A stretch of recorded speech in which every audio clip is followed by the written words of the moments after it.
Besoj që situatë ngjashme mund t'jetë edhe me kompani të fushave të ndryshme, jo vetëm në fushën e medias, udhëzime për punonjësit, për gazetarët, se si të përdorin chatbots edhe inteligjencën artificiale në përgjithësi, se si të kemi gjithmonë transparencë në momentin që përdorim inteligjencën artificiale, se si të kemi etik dhe të jemi të përgjithshëm kur ne përdorim inteligjencën artificiale, dhe në anën tjetër është edhe një diskutim i rëndësishëm që ne duhet ta bëjmë mbi edukimin mbi inteligjencën artificiale. Edhe për shpjeguar se kur flasim për AI, nuk është vetëm ChatGPT, ajo që ne shpesh ndëgjojmë shoqërinë tonë. Edhe është, e marrim si sinonim të AI, por faktikisht është vetëm një prej chatbots, një prej veglave që teknologjia AI e ka sjell në botën tonë. A është legjitime që partitë politike ta shfrytëzojnë me gjithat AI për të bërë fushat, për të brenduar slogane, për të bërë logo, për të gjeneruar video ku ma herët është dashur të paguhen ta zëmë produksionet mëdha, tash mund bëhet krejt me inteligjencë artificiale? A është në rregull nëse përdoren ato për të mos mashtruar? Besoj se në momentin që përdoret për të mos mashtruar, atëherë ne do të kemi më shumë transparencë në mënyrën se si është përdorur, dhe përderisa ka transparencë, ajo se çka të ofron një chatbot është vetëm një vegël, sikurse që kanë qenë edhe programet e mëhershme.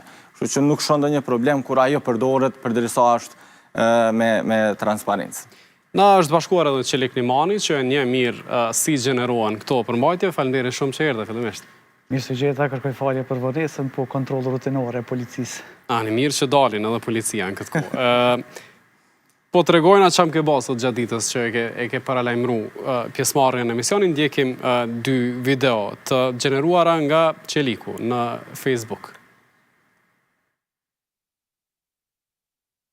Nuk është i gatshëm për të qeverisur as vetveten, e lëre më pastaj Kosovën.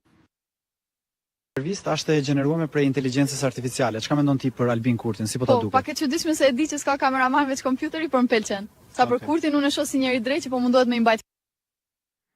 Une kur ma dërgun fillimisht pak u vura në lajthitje, thash çka kom thonë, po zanin e ke bë me qëllim që mos të vihen lajthitje pastaj edhe publiku. Pse zgjodhe këtë formë? Me tregu si mund përhapet shpejt një përmbajtje e tillë dhe të ketë ndikim. Kjo një fanyrë ke si teaser me demonstru ashtu kapacitetin dhe çka po mundesh me bë sot me inteligjencë artificiale. Na jemi të i pa çdo ditë në rrjetet sociale video që janë të përhap në forma ndryshme për me u thënë një narrativ ose një lloj propagande tek qytetarët për zgjedhje. Edhe nëse i shihni disa prej këtyre video kanë edhe shumë komente, kanë 40.000 engagement, like, komente kështu me radhë.